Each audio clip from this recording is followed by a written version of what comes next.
Ousmane Sonko risque jusqu'à 10 ans de prison pour une affaire de viol et de menaces de mort. Il est au centre d'une saga politico-judiciaire qui agite le Sénégal depuis 2021.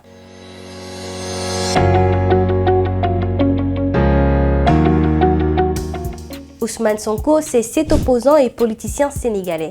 Son procès s'est ouvert ce mardi 16 mai à Dakar. Il a 48 ans et est le président du PASTEF, Patriote africain du Sénégal, pour l'éthique, le travail et la fraternité. Il est accusé d'avoir violé sous la menace d'une arme Adji Sarr, une jeune femme sénégalaise qui travaillait dans un salon de massage que fréquentait Sonko. Depuis le début de cette histoire, Ousmane Sonko n'a pas arrêté de dénoncer un complot politique. Et l'opinion publique pense la même chose, parce que dans beaucoup de vidéos qui ont circulé sur la toile, on a vu qu'il était souvent victime d'acharnement.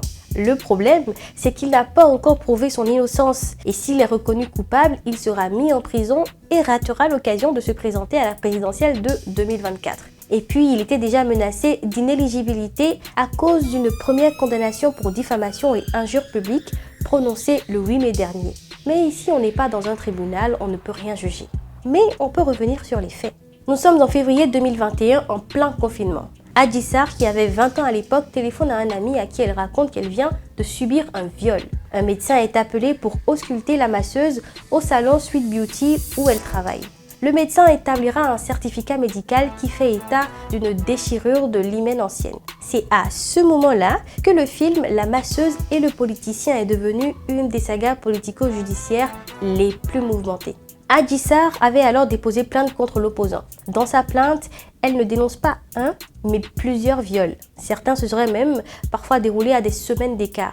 Elle s'était également exprimée devant la presse pour nier tout complot et réitérer ses accusations. Ce salon de massage, Ousmane Sonko reconnaît s'y être rendu, mais uniquement pour se faire soigner un mal de dos. Il a refusé de se soumettre à des tests d'ADN parce qu'il est méfiant et n'a aucune envie de confier son sang à des supposés comploteurs. Lorsque l'affaire a éclaté, les partisans d'Ousmane Sonko ont tout de suite accusé le président Macky Sall d'avoir fomenté au complot. Ils sont sortis dans les rues pour manifester leur colère. Une manifestation qui s'est transformée en affrontement avec les forces de police sénégalaises. Au moins 14 personnes ont trouvé la mort au cours des émeutes. En décembre 2022, les deux protagonistes ont été confrontés.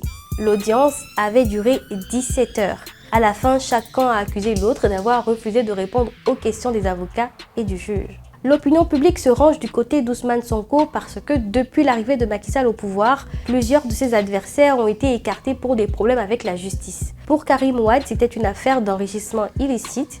Khalifa Sall a dû répondre aux accusations de détournement de données publiques, sans oublier Barthélémy Dias. Donc, il y a de quoi soupçonner des complots. Le verdict final sera bientôt connu, en tout cas on l'espère, et il déterminera si Sonko a une chance de se présenter à la présidentielle de 2024. On suit cette actualité de près. Prenez soin de vous et à bientôt.